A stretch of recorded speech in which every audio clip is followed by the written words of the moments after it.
निवडणूक विभागाची मार्गदर्शक तत्त्वे, वरिष्ठ अधिकाऱ्यांचं मार्गदर्शन, 2 वेळा रंगीत तालीम आणि लाईव्ह प्रक्षेपण म्हणजे थेट प्रक्षेपण केल्यानंतरही जी आरक्षणं सोडत जाहीर करण्यात आली होती, त्यानंतर आता शहरातील 2 प्रभागामध्ये बदल करण्यात आलेत. नेमके ते बदल का केले गेलेत जाणून घेऊया.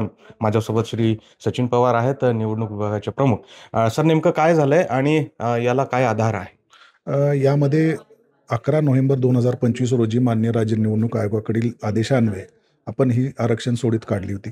यामध्ये प्रमुख बदल जो झालेला आहे, यामध्ये तो 30 नंबर प्रभागमध्ये अ, अ, जे पूर्वीचं आरक्षण म्हणजे जे 11 तारखेला जे सोडत झाली, त्याच्यामध्ये आरक्षण जे होतं, हो. ते अ जागेसाठी अनुसूचित जाती, ब जागा अनुसूचित जाती महिला आणि क जागा म्हणजे नागरिकांचा मागास प्रवर्ग करता होतं. हं. ड जागा जी होती ती सर्वसाधारण महिलेकरता राखीव होती. हो. परंतु जेव्हा या सर्व गोष्टी माननीय राज्य निवडणूक आयोगाकडे तपासणीसाठी पाठवल्या, हं. त्याच्यामध्ये त्यांनी काही सुधारणा सुचवल्या आणि त्या सुधारणा ज्या आहेत त्याच्यामध्ये 30 नंबर प्रभागामध्ये त्यांनी बदल करण्याचे सूचित केले. त्याच्यामध्ये अ जागा ही अनुसूचित जातीकरता, ब जागा ही अनुसूचित जमाती महिलेकरता, क जागा नागरिकांच्या मागास प्रवर्ग महिलेकरता आणि ड जागा सर्वसाधारण.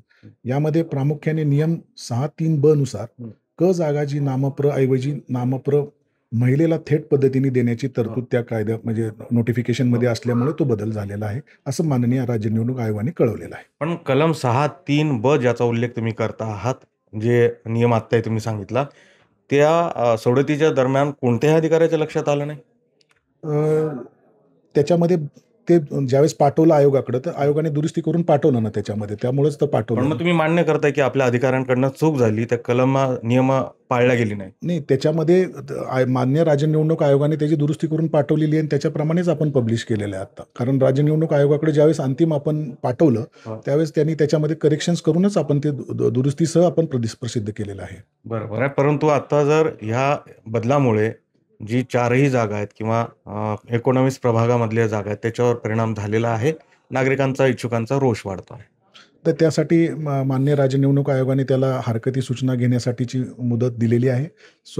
17 तारखेपासून प्रसिद्ध झाल्यानंतर 24 तारखेपर्यंत त्याची हरकती सूचना आहेत आणि 2 तारखेला ते अंतिम होणार आहे. कलम 6(3)ब जे म्हणताय तुम्ही, त्याबद्दल पुन्हा एकदा सांगा, की त्या कलमान्वये ज्या प्रभागात 2 महिला आरक्षित असतील, तर तिकडे मागासवर्गीयासाठीचे काय तरतूद आहे किंवा तो कलम काय आहे तेवढं? नाही, त्यामध्ये प्रामुख्याने असं आहे, की नियम 6(3)ब नुसार ज्यामध्ये अनुसूचित जाती अ जागा जर असेल, ब जागा अनुसूचित जाती महिलेकरता असेल, तर जी क जागा जी आहे थेट नेमून दिलेली नागरिकांच्या मागास प्रवर्गात, तर ती थेट महिलेकरता देणं आवश्यक आहे. हो. अशा प्रकारची तरतूद आहे. याचं नोटिफिकेशन किंवा जी-आर कधीचा आहे तो? 20 तारखेचा आहे 20 मे. 20 मे आणि आरक्षणाच्या सवलती जाहीर झाल्या त्या 11 नोव्हेंबरला.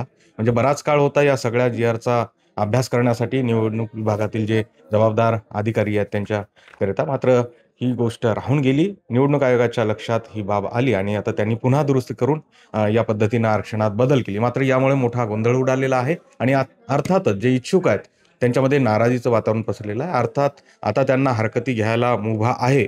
मात्र त्यांनी हरकती घेतल्यानंतर हे बदल पूर्ववत केले जातील का? याकडे आता सगळ्यांचं लक्ष लागलंय. त्याचबरोबर ज्या अधिकाऱ्यांनी या संदर्भामध्ये दुर्लक्ष केलं, त्यांच्यावर काही कारवाई होते का? याकडे देखील सगळ्यांचं लक्ष लागलंय. बिझनेस सुरेश पाटील सर, गोविंद वाकडे, न्यूज 18 लोकमत, पिंपरी चिंचवड.